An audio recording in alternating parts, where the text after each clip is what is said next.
ಶ್ರೀ ಗುರುಚರಿತ್ರೆ 43ನೇ ಅಧ್ಯಾಯ. ಹರಿ ಓಂ ಶ್ರೀ ಗುರುಭ್ಯೋನ್ನಮಃ. ನಾಮಧಾರಕ. ಗುರುವಾಜ್ಞೆಯಂತೆ ನಿಮ್ಮ ಪೂರ್ವಜನಾದ ಸಾಯಂದೇವನು ಕುಟುಂಬ ಸಮೇತನಾಗಿ ಬಂದು ಗಾಣಗಾಪುರದಲ್ಲಿಯೇ ಇರತೊಡಗಿದನು.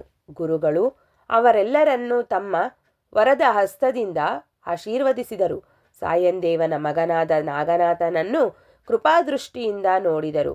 ಅಂದು ಅನಂತ ಚತುರ್ದಶಿ ಇದ್ದ ಪ್ರಯುಕ್ತ ಸಾಯಂದೇವನು ಗುರುಗಳನ್ನೇ ಅನಂತನೆಂಬ ಭಾವನೆಯಿಂದ ತನ್ನ ಮಡದಿಯಿಂದೊಡಗೂಡಿಕೊಂಡು ಬಹು ಭಕ್ತಿಯಿಂದ ಪೂಜಿಸಿ ಅನಂತರ ವ್ರತ ಕಥೆಗಳನ್ನು ಶ್ರವಣ ಮಾಡಿದರು. ನಾಮಧಾರಕ. ಗುರುಗಳು ತ್ರಿಮೂರ್ತಿಗಳ ಪೂರ್ಣಾವತಾರರಾದ ಪ್ರಯುಕ್ತ ಯಾವ ವ್ರತ ಪೂಜೆಗಳನ್ನು ಮಾಡಿದರೂ ಅವು ನೇರವಾಗಿ ಗುರುಗಳಿಗೆ ಸಲ್ಲುತ್ತಿದ್ದವೆಂದು ಸಿದ್ಧಮುನಿಯು ನಾಮಧಾರಕನಿಗೆ ತಿಳಿಸಿದನೆಂಬಲ್ಲಿಗೆ ಸಾರರೂಪ ಶ್ರೀ ಗುರುಚರಿತ್ರೆಯ 43ನೇ ಅಧ್ಯಾಯವು ಮುಕ್ತಾಯವಾಯಿತು.